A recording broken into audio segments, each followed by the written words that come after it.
exactly how it's going to go down. Both of these Pokemon trainers have very solid strategies. It's all going to come down to how they are able to counter their opponents on the field. It's going to be a Regieleki and a Spectria coming out for Jean-Paul, and on Wolf's side of the field there is that Galarian Moltres and the Incineroar. So Intimidate going to fire off, but really in vain here against these two special attackers. The Regieleki, however, applying a lot of pressure to that Moltres straight away. Incineroar might want to be going for something like a Fake Out here to stop it from dealing damage to its partner Pokemon. Yeah, I mean, it's a really nice option here for the Incineroar just to go for that Fake Out on something like the Regieleki that doesn't really generally go for those Dynamax, especially on turn 1, and it does protect the Moltres as well. But the Spectria on Jean-Paul's side of the field is in a very awkward position, you know. It's not going to really be able to damage the Moltres, especially if you see it go for that Max move as well. Yeah, the Dynamax, and then go for that big Max Darkness attack into it. It could threaten quite a lot, but it's going to be a total switch up here, Lou. I am so excited over here. There is a Dynamax Regieleki on the field. It is so happy to be there, and of course it can apply so much damage to that opposing Galarian Moltres here with its electric type attack. So Jean-Paul really trying to capitalize on having that type advantage on the field. But as you mentioned, Lee, the Spectre is certainly looking in a little bit of a precarious situation here. So I wonder if Jean-Paul's maybe going to go on a defensive strategy with it there. It hasn't been switched out, but potentially could be protecting. Moltres on Wolf's side, however, is also going to Dynamax up, and that's going to make it a little bit more difficult for Regieleki to get the KO. But straight away into that Regieleki was the Fake Out. So wise from Jean-Paul to Dynamax it so it can bypass getting flinched here and fire off a Max Lightning into that Incineroar. Going to be able to set the electric terrain onto the field as well, and that's going to benefit the Regieleki going forward if it is able to survive out this turn. The berry's going to be consumed on that Incineroar though as well, wants to regain a little bit of HP, but we know a second move from that Regieleki will be able to clinch the KO. Spectria are going to be able to move next, again firing off the Mudshot into the Incineroar, going to be lowering the speed and again just chipping away at its HP, limiting its time here on the field. It is however going to be the Max Darkness coming out from that Galarian Moltres into Regieleki that is able to survive. The special defense is going to drop on both of Jean-Paul's Pokemon, and Spectria really kind of making it through relatively unscathed here. Yeah, I mean, it's not really taking much damage at all and really being quite pivotal in what it's doing and, you know, getting the damage onto Incineroar, but not quite enough. The thing is now that the Regieleki has its electric terrain up, so it's going to be hitting a lot harder. Definitely the Incineroar is definitely prone to getting knocked out here. Maybe Wolfe wants to try and, if he has it in the back, get something like Rillaboom onto the field, because then you can overwrite the terrain, weaken those electric type attacks at least for one more turn, and maybe get the knockout onto Regieleki with the Moltres while you've got the opportunity to.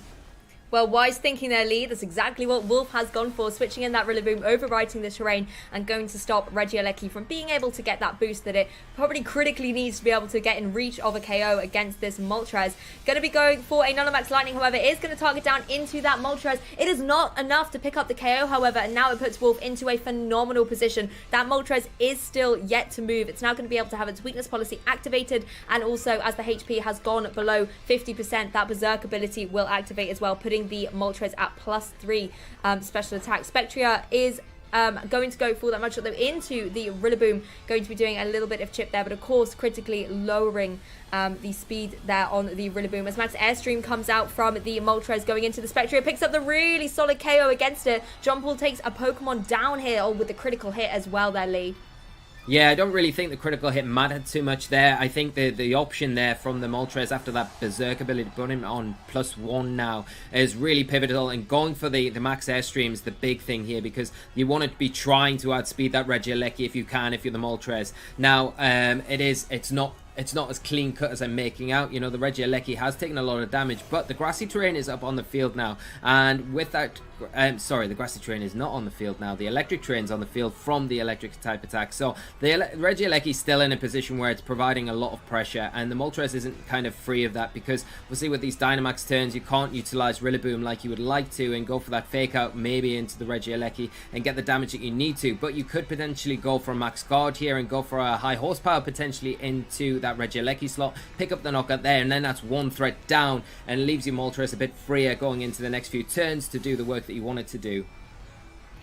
Yeah, and Wolfe going for the Max Guard on that Moltres. Regieleki going to follow up though with A Max Strike going to target down into that Rillaboom, lowering the speed even further of Wolfe's Pokemon here. And of course, me getting my Moltres is confused there. It's actually the Life Orb variant on Wolfe's Moltres there, not the weakness policy that we'd seen in previous matches on different teams. The Moltres, however, just going to be able to keep itself really protected here from the Rock Slide as well. So going to hang out into the rest of this turn. Rillaboom, however, going to take the brunt of the attack here, but able to survive, as is that Regieleki from, I believe, the U-turn coming out there from the Rillaboom, allowing Wolfe the opportunity to start pivoting around his Pokemon and potentially having the opportunity to bring that Incineroar back onto the field, as he has done, to apply pressure with that Fake Out once again. Yeah, and this is perfect timing now because the Dynamax turns are coming to an end. You've protected your Moltres, and you're going to be in an ideal situation now where you can go for the Fake Out pretty freely into that Regieleki slot and just go for a Fiery Wrath as well and just get damage generally into the Landorus and probably pick up the knockout into the Regieleki. You've got to worry a little bit, maybe that the Regieleki can go for a Protect potentially here. If it does carry it, you know, that's always the risk there. So maybe Wolfe can read into that a little bit and maybe go for Fake Out into the Landorus, double up into that slot, but then you are leaving the Regieleki alone, and that is maybe a risk too far. So just covering with the Fake Out here isn't the worst thing in the world. Well, the Fake Out is indeed going to go into that Regieleki, and it is enough to pick up the KO. That Dynamax Pokemon Jean-Paul will be going back to its Pokeball in this game one. It's going to be a Fiery Wrath coming out, though, connecting into that Landorus. There's a huge chunk of damage with another critical hit.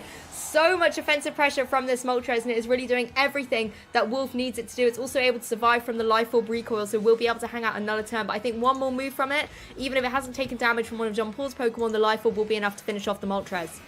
Yeah, but the return that you're getting from that recall damage is just incredible. I'm not sure if the critical hit there would have really mattered too much with the +1 and the Life Orb boosting the damage there. I think it maybe would have been enough onto the Landorus anyway, but yeah, like you say, Lou, it's going to go down to whatever comes out next, but Wolfe putting himself in an incredible position right now. But you can't really underestimate this Moltres. It does have access to Nasty Plot. It is going to resist the potential dog-type attacks that are coming out from it, so it can get set up potentially and become quite dangerous, but you know, we're not going to see that. Going to just see the forfeit there, and Wolfe take a very early lead in this first one here.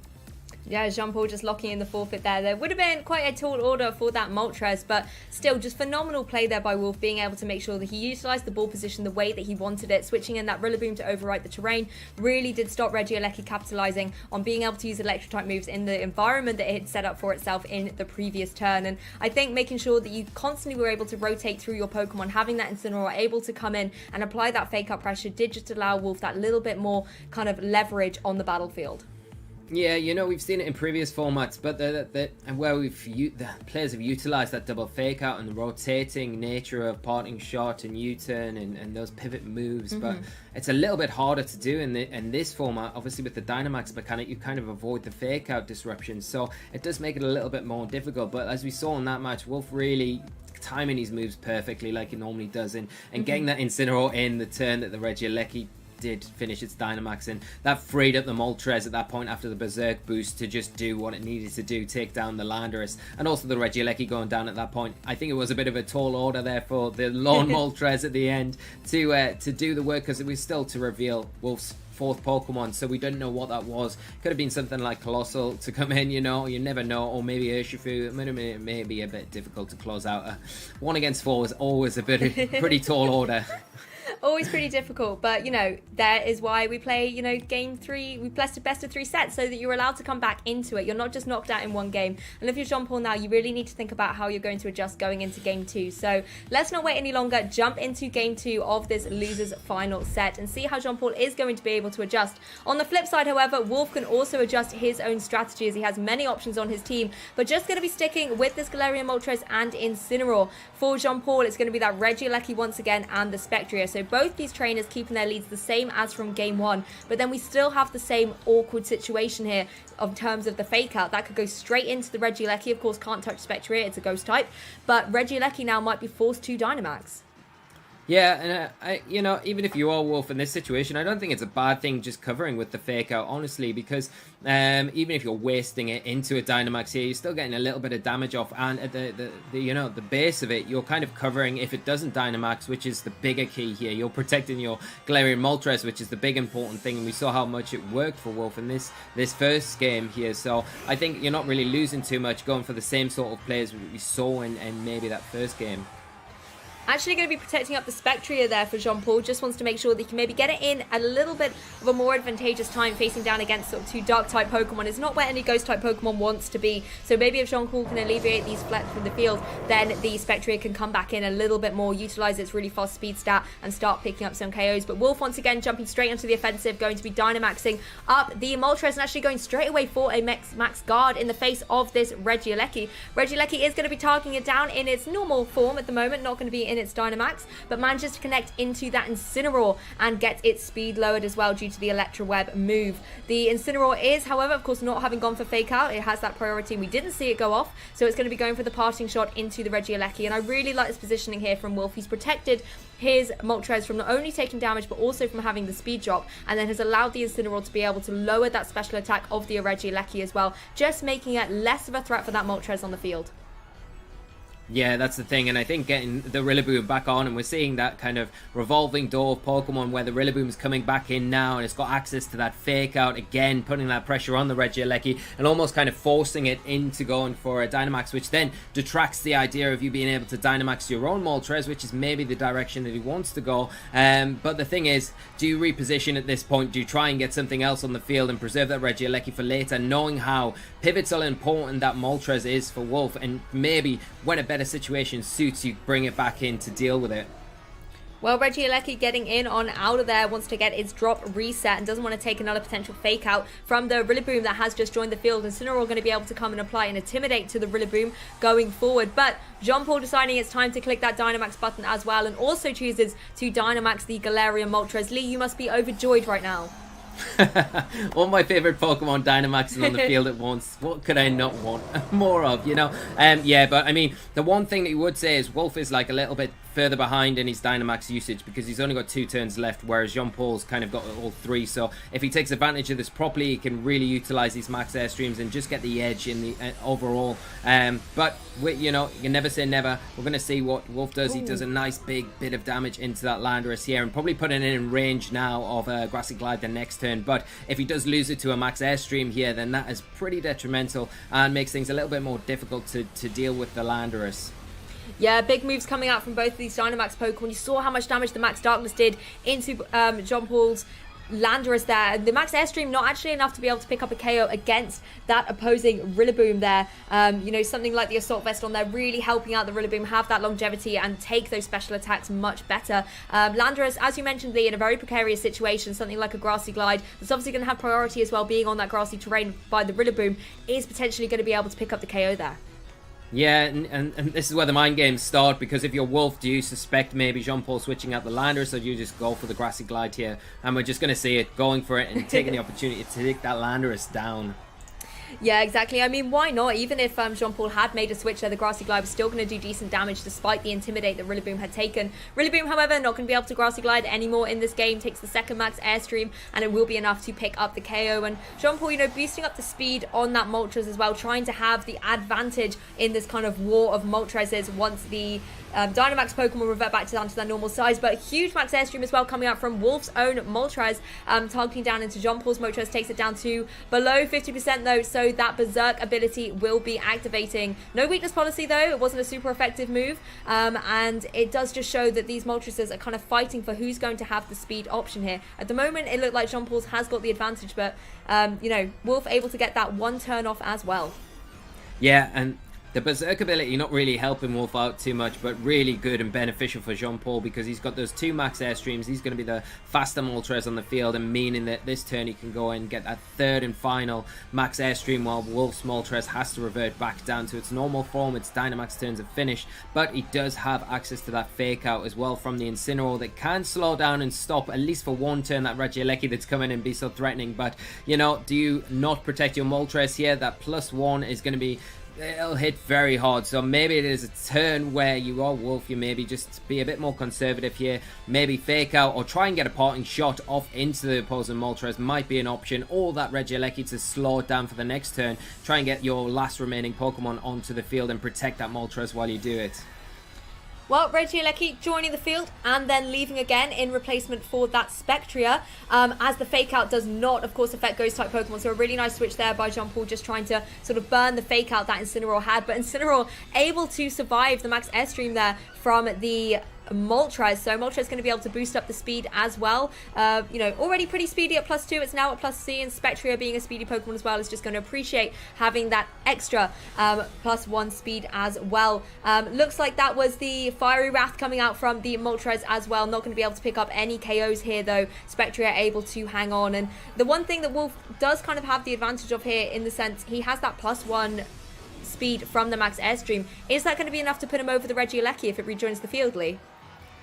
That's the thing. I don't think it will put it in speed range to outspeed the Regieleki, so that's the fear here, and that's why you maybe need to stack up a few more. But as I say, we still don't know what the final Pokemon is on Wolf's side of the field, so maybe he's got something that can come in and really make easy work of that Regieleki. But there's lots of things going on here that you need to consider. The Spectre in a really tough position right now, because the Moltres on Wolf's side of the field is going to be able to pick up a knockout, but I think it's pivotal for Wolfe to really keep a hold of this Incineroar and make use of it for later on in this game. Well, it's able to hang on here, survives the Mud Shot, is of course going to have its speed lowered, but critically will be able to go for a move that actually targets down into the Protect out of the Moltres. So both the Moltres going on the defensive here, just being protected up, as the grassy terrain is just going to be able to allow the Pokemon to regain a little bit of HP. But that Incineroar certainly looks to be in a bit of a precarious situation. We know that both the Jumpall's Pokemon can outspeed it and try and pick up a KO against it, so wouldn't be surprised to see Wolfe switch it out here. Yeah, that's the thing, or either maybe try and get a parting shot and let it go down, so whatever your last and final Pokemon is, you can bring in for free without taking any damage at all. I mean, the parting shot, you'll get it in with for free anyway, but whether or not you want to just try and get a parting shot off as a last bit of damage, if you can, that would be very rewarding, I think. But we're not going to see that, Lou. I think a Fiery Wrath coming out will just be enough to pick up the knockout there, but Wolf's Moltres not taking too much damage from that at all. No, exactly. And like you said, Lee, it gives Wolfe the free opportunity to bring in his Pokemon from the back. Goes for the Air Slash, however, into the Moltres and is able to pick up the KO against Jean-Paul's Pokemon there. So a Pokemon apiece. And I feel like in this situation, the Moltres on Jean-Paul's side going down is going to be quite devastating. Sure, the Regieleki's there. That can apply a lot of pressure to Wolfe's own Moltres here. The Spectria coming in. I wonder what Wolfe's Pokemon is going to be in the back. And being the Urshifu, that's something to be concerned about. Yeah, the Urshifu coming in, and we know it's the Rapid Strike variant, another Pokemon weak to these electric type attacks. So the Electric Web, a pretty easy option here for the Regieleki to click, and it's probably not enough to pick up the knockout on the Moltres, and definitely not enough to get it on the Urshifu, because we know it's Sash there. But can you get the knockout on the... If you can pick up the knockout onto the Regieleki here, then maybe you've got a chance, because all you need is to get rid of the Regieleki. We know the Moltres will outspeed the Spectria, but obviously not after an Electro Web. That will reset its speed stat. So what you need to do is get rid of the Regieleki here and still have enough in the tank to deal with that Spectria after this turn. It's a very tricky one. This is the thing, that Focus Sash on the Urshifu could really come in critical here. Moltres just going to be able to go for the Protect, and Urshifu, we now have access to Aqua Jet, and that's exactly what Wolfe has gone for here. Going to try and pick up the KO against the Spectria, and is able to do so. So this is where things get very interesting now. The Regieleki is going to go for that Electro Web. Like you said, Lee, it's a relatively easy choice for Jean-Paul to lock into. You can do some good damage to that opposing Urshifu, actually taking it down to the Focus Sash, and you are now lowering the speed. So Regieleki going to be looking in prime position to just go for that again and try and pick up a double knockout here. Yeah, because an Aqua Jet's definitely not going to pick up the knockout, but all you're praying for if you're Wolfe here is that your Moltres can take one Electro Web, or it might miss. It's not the most accurate move, so there is that chance as well. Regieleki goes for it, does connect on both the opposing Pokemon, and it looks like it does manage to pick up the double KO. The might of Regieleki being shown off once again. And the thing I love most about this, other than the fact that Regieleki got the double KO, is that it's going to push us to a Game 3, Lee. Yeah, which is excellent news for all our viewers at home. Maybe not for the players, but we are having a great set here. And Jean-Paul doing extremely well to have that end position where the Regieleki came in, preserving that till the end, because he knew exactly how much of an issue the Moltres would be throughout that set. And I need to keep something in reserve, because at the end of the day I can kind of go toe-to-toe with it with my own Moltres and my other supporting Pokemon, but I really need something to be able to come in and just finish the job. And Regieleki came in beautifully and did that. And the Moltres just not able to hang on enough damage. And I think even at that point, because we didn't see the Aquajet that last turn. I think even if the Moltres had just hung on there, I don't really think it would have had enough to pick up the knockout onto the Regieleki at that point. But you never know in Pokemon. But we are at the end of it going into a game 3, Lou, and that is very exciting, as I say, for myself, yourself, and all the viewers at home. Yeah, exactly. Jean-Paul was able to really well preserve that Regieleki, knowing he would potentially need it for the end game to pick up those critical KOs. But that game 2 was certainly all about the battle of the Galarian Moltres, both trainers deciding to Dynamax those options. And I think I can fully understand why Wolfe did go for that max guard with the first turn of the Dynamax, you know, facing down against that Regieleki, considering that Jean-Paul had Dynamaxed it in game 1. But it did inevitably put him on that back foot, particularly when he could only go for potentially 2 max airstreams, whereas Jean-Paul had the option to go for 3, and it just allowed him to have that speed advantage going through the rest of the game. But are you excited for game 3, Lee? Extremely excited, Lou. More than excited. Let's jump into it then. Let's get straight into game 3. Get into it. Yeah, I can't wait for this. It's, you know, the final game for these players to stay in the competition. They want to be advancing. This is losers finals. The loser of this game will be knocked out of the tournament. But I see a couple of adjustments here, and once again Colossal is in full form out here for Wolfe, paired up with that Urshifu, whereas Jean-Paul has gone for the Incineroar and the Amoonguss, 2 very disruptive Pokemon and good options facing down against a potential Colossal setup. Some really big changes here from both players. You know, we're seeing the Urshifu and the Colossal come out for Wolfe, and we know all about that combination. There is the Aquajet there that can proc that Steam Engine ability on the Colossal and activate the weakness policy at the same time and make it become a very big threat very quickly. But the one thing that Jean-Paul's done is counteracted that with redirection through Rage Powder on his Moongus. So leading very smartly here, even though it is very under threat from the Colossal's big fire type attacks that it can potentially throw out, you know. Whether or not we see a Gigantamax here from Wolfe to just go straight for it. And like I said, one of the things that I would be trying to do is remove that Amoonguss, knowing how pivotal it is to how Jean-Paul likes to play in these games. Yeah, Amoonguss able to use that Rage Powder and redirect across any moves, but of course can also utilize Spore and start to put Pokemon asleep. And if you're Jean-Paul here, you have so many different options. You can go for a Fake Out into that opposing Urshifu and stop the activation while potentially, you know, using your Amoonguss to try and put a Pokemon to sleep if you know that it could potentially survive one of these moves from the Colossal when it is unboosted. The Fake Out, they're going to go into the Urshifu and break that Focus Sash as well. That's some good knowledge for Jean-Paul there. The Amoonguss is going to be able to survive with a Max Flare, and the Amoonguss not going for something like a Rage Powder could very well be going for a Spore and targeting down into either one of Wolfe's Pokemon. If you go into the Urshifu, then you're going to stop it going for a potential Aquajet on the next turn. That's exactly the target that Jean-Paul has decided to hit. Yeah, and now you prevent that going into the next turn. I would have liked to have seen it into the Colossal maybe, because now you're still under a little bit of threat if you are the Amoonguss. You know, you're going to be slower than the Colossal like we've just seen. So, and the sun is up now, boosting those fire type attacks, and you've got a pretty free turn to go for the G-Max Volcalith this turn and start getting that residual damage onto the field. Whereas if the Spore went into that slot, maybe it would have paid off better. You're shutting down. Obviously, you're not getting preventing the weakness policy activation, the Steam Engine, but you are preventing the Gigantamax moves. Well, Urshifu going to be taking its turn of sleep, and the Colossal going to have to take a special attack drop as well. Urshifu will as well, but it doesn't mind at all. It's going to be the Rockfall coming out from that Colossal, targeting down into the Amoonguss. Is going to be able to pick up the KO. Amoonguss is no longer able to Spore or go for any potential redirection, and as well with the...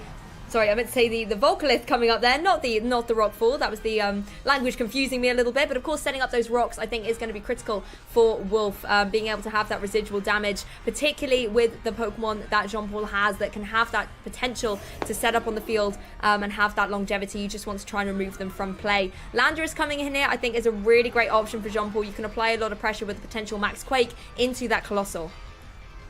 Yeah, definitely. It's a great Pokemon to utilize for sure. That it's going to come in and put a lot of pressure instantly onto that Colossal. You've got the option to Dynamax it now, go for a Max Quake, and like we've talked about before, if you land that Max Quake into the Colossal, it's going to pick up the knockout, no doubt, with that Life Orb boost there. But you've got to be very cautious around the Urshifu. It could wake up at any minute, and if it does, and it does get the Aquajet into that Colossal, and activate that Steam Engine ability and activate the weakness policy with the sun already in effect, is your Landorus, if you're Jean-Paul, going to be able to survive this turn? So that's something you've got to really consider. But I think with how much the high stakes are at this point, I don't think you can really play any other way. You've just got to kind of hit that Dynamax button, hit that Max Quake button, and hope that we don't see a wake up from the Urshifu.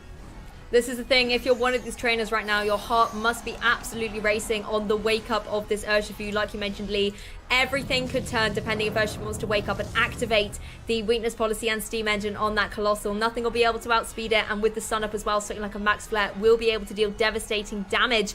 It is going to be waking up and going for the Aqua Jet into the Colossal, is going to be able to activate that weakness policy and also the steam engine, and thanks to the sun as well, it does relatively little damage to the Colossal, so making sure that, you know, the water type moves not going to be as effective when the sun is up in the sky, and that is a delightful thing for that Colossal. It's able to go for that max flare. It is going to target down the Landorus that has Dynamax. It's not going to be enough to pick up a KO, however, but really does manage to chunk away at its HP. And Landorus not going for a max Quake, instead going for a max Airstream, trying to take that Urshifu out of action. If it hadn't woken up, that would have been such a great play for Jean-Paul. Gets rid of the threat of having that Aqua Jet and also gets a cheeky speed boost. But now that the steam engine's been activated, there's no outspeeding that Colossal.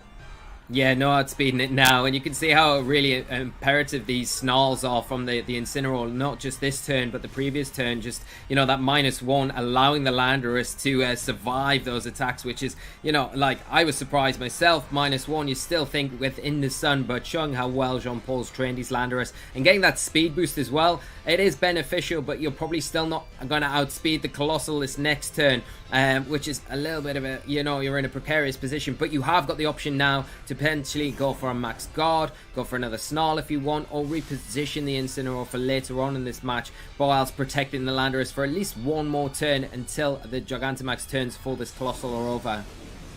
Yeah, that's the thing. Colossal really kind of being weakened by the snarls coming out from that Incineroar that has been able to sort of hang around on the field. Potentially, you know, when facing down against a Colossal, you might worry that Incineroar is going to have to take one of those G-Max Volcalists and just kind of be removed straight away from play. But the fact that Wolfe's allowed it to stay on the field has enabled Jean-Paul to start going for those snarls, reducing the special attack. But Rillaboom coming onto the field certainly does provide a little bit of difficulty with a potential fake out. But we know those max airstreams from Landorus can be devastating.